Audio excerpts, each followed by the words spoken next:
नमस्कार, हम प्रियांशु सिंह और आप सब देख रहा बनी टॉप 10 भोजपुरी।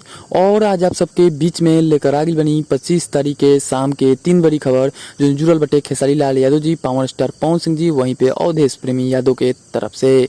तो वीडियो के शुरू से लेकर अंत तक देखत रही। वहीं बढ़ जाओ सबसे पहल का खबर की ओर। तो सबसे पहल का खबर निकल के आ रहा बटे दबंग स्टार खेसारी लाल यादव जी के तरफ से।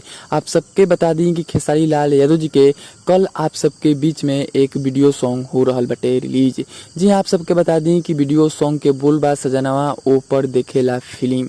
एक ऑडियो सॉन्ग आज से 1-2 महीना पहले ही रिलीज कर दिल रहे, लेकिन एक वीडियो सॉन्ग अभी तक आप सबके बीच में रिलीज ना कल रहे। जोन की एक जोन वीडियो सॉन्ग बटे हो रहा बटे कल यानी कि 26 मई के सुबह 5:45 में आप सबके बीच में रिलीज। और ये रिलीज हो रहा बटे TF भोजपुरी पे। तो आप सब तैयार हम खेसारी लाल यादव जी के एक वीडियो सॉन्ग देखे खातिर कल सुबह 5:45 में। वहीं बढ़ जाओ दूसरा खबर की ओर। तो दूसरा खबर निकल के आ रहा बटे पावर स्टार पवन सिंह जी के तरफ से। आप सबके पता हुई कि पावर स्टार पवन सिंह जी के बहुत जल्द आप सबके बीच में एक गाना आवे वाला बाटे। वहीं आप सबके बता दी कि पावर स्टार पवन सिंह जी के अब जोन भी गाना आई आप सबके बीच में वीडियो सॉन्ग के साथ आई। जी आप सबके बता दी कि ऑडियो बहुत सेक्शन चैनल पे पहले ऑडियो रिलीज होला, लेकिन अब पावर स्टार पवन सिंह जी के जोन वीडियो आई वीडियो के साथ उ आवेला बाटे। वहीं आप सबके बता दी कि पावर स्टार पवन सिंह जी के 2 गाना अभी तत्काल में आवेला बाटे, एगो यसी फिल्म से तो एगो वेव म्यूजिक से। लेकिन अभी तक एक दोनों के फर्स्ट लुक जारी निकल कर गई। हो सकता हम शाम के 8 बजे वीडियो बनावत नहीं, हो सकता कि 9-10 बजे ले आप सबके बीच में इनकर एक नया सॉन्ग के पोस्टर जारी हो जाई।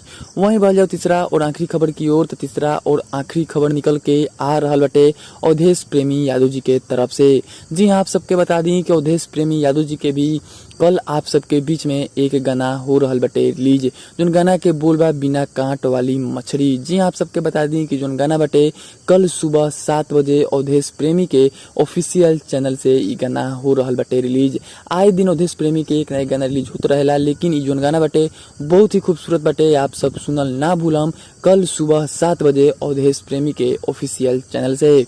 और कमेंट बॉक्स में आप सब जरूर बताएं कि आज के शाम के तीनों खबर में से सबसे अच्छा खबर कौन सुपरस्टार के लागल, पावर स्टार पवन सिंह जी, खेसारी लाल यादव जी कि वहीं पे अवधेश प्रेमी यादव जी के। आप सब कमेंट कइल ना भूलम। जय हिंद।